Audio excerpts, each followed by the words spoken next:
Hi guys, welcome to my YouTube vlog. Today's video simple na, nandito tayo sa Kochi Castle. Kaya napagod ako. So napahintay natin. Let's go! So yung for today's video, nandito yung Asuka ngayon sa Kochi Castle, sa mga Kochi Prefecture. So ngayon may libre kami pasyal. Ayan. So ipapasyal ko kayo, itutur ko kayo saan ako makakapunta. So let's find out. So I think this is gonna be the entrance to the castle. So ayan yung pinaka-entrance niya. So it's gonna be the gate, I think. So yung pinanggalingan ko is nandito, entrance yan. So ayan yan. So I think there's gonna be an entrance fee of like 420 yen. Maraming turista pupunta para makapunta sa taas. Ayan. So ito yung charges niya. So for the set, kasama yung museum, pati yung castle, it's 900. Pero kunyari yung castle na pupuntahan mo is like 420. So bawal ka magdala ng pagkain or drinks.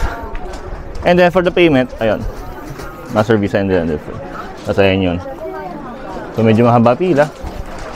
Yan. Kasi so kaya mahaba pila ngayon kasi nga nandito yung ibang barko maliban sa barko namin sa Asuka. Meron pa siyang ibang barko. So nandito yung Nordam na barko, which is ang dami nila. 2,400 na pasahero.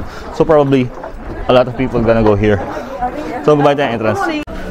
Ayun, nakapasok na ako for the entrance, is like 420 for the entrance of the castle. Tatanggalin mo yung sapatos mo kasi nga para hindi mo masira yung tatami niya. So papayto sa inyo one by one kung ano makikita sa loob. In front of the castle, ayan kaagad. Mismo yung mga olden age niya. Ayan. So ito yung mismo entrance. So for the family, ayun yung history niya. And then for probably this the emperor, I guess, first lord of the castle and his wife. So ayan yun.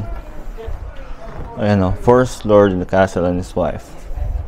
And for the route, you're just gonna follow the person over there just to maintain makita mo yung castle, ganyan yung itsura niya.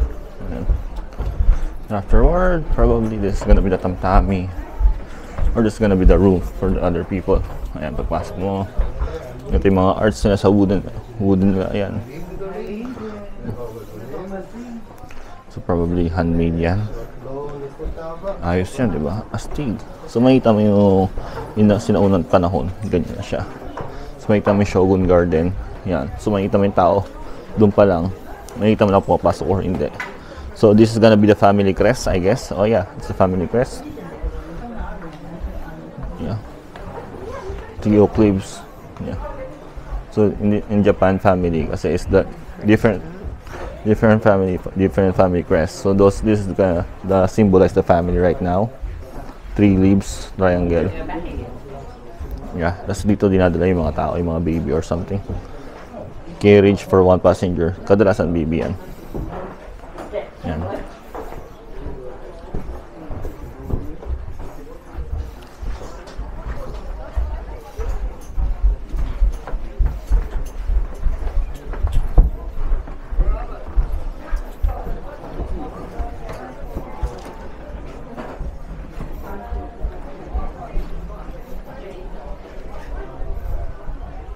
So ito yung mga sinaunang damit nila. So this is drama. Oh, ito yung pinabas nila dati. So yung costume ng 2006 ay yung famous Japanese actress. Ayun yun. So ganyan. So I guess dito nila plano yun. Makikita mo yung floor niya, yung tatami. So ganyan yan. Sing wood.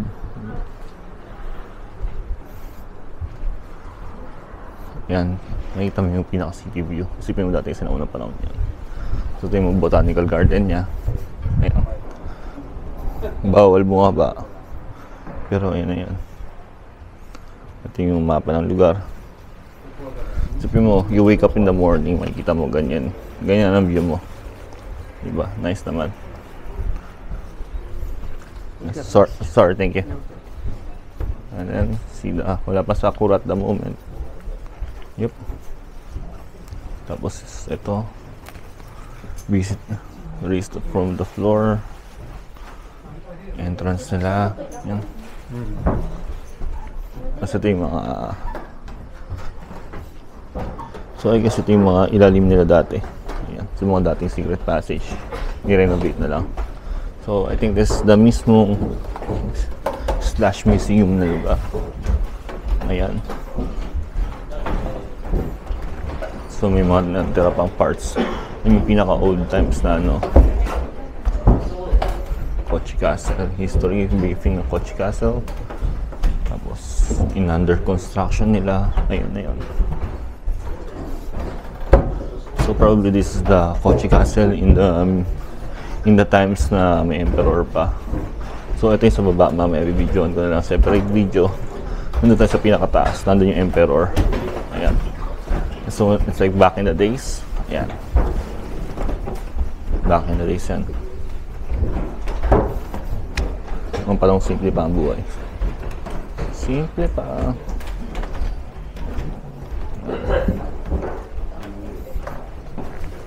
Sumasayan. So that's sa pinakataas.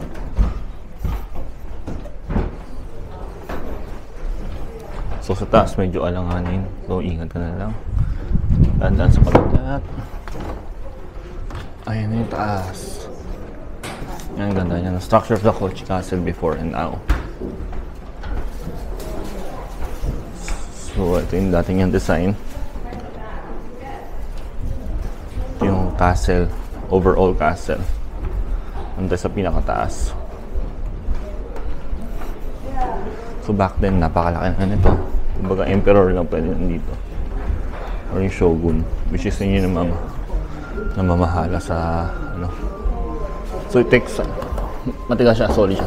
Pag tinamaan ang ulo mo, basag talaga.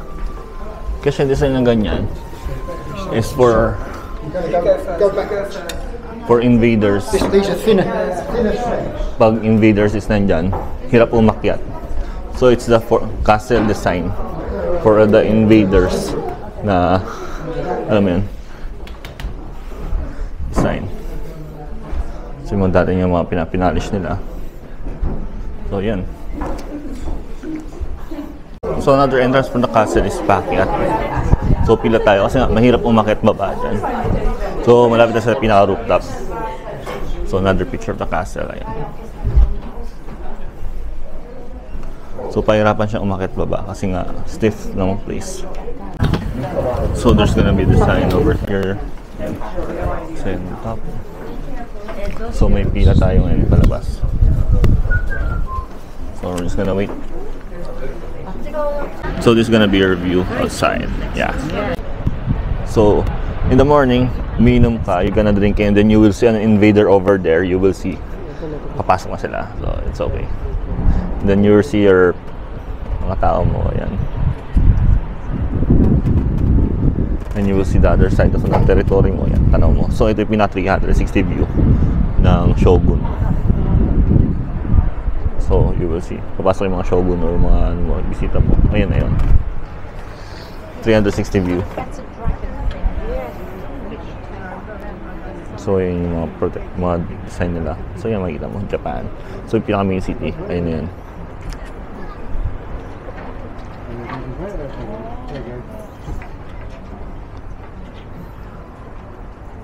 Ganda lang din kasi na-preserve na yung lugar. Hindi napabayaan. So yun yung view namin sa loob. Yan yun.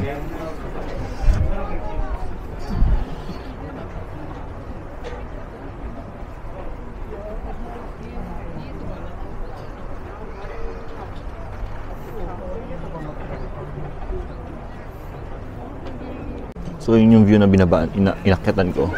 So mula doon hanggang doon. Doon ako umakyat. Ayun yun. So bababa ulit ako doon para mahabol ko yung bus ko. So mamaya magagawa na ako ng POV view. Naglalakad ako sa Kochi Castle. So ayan yun.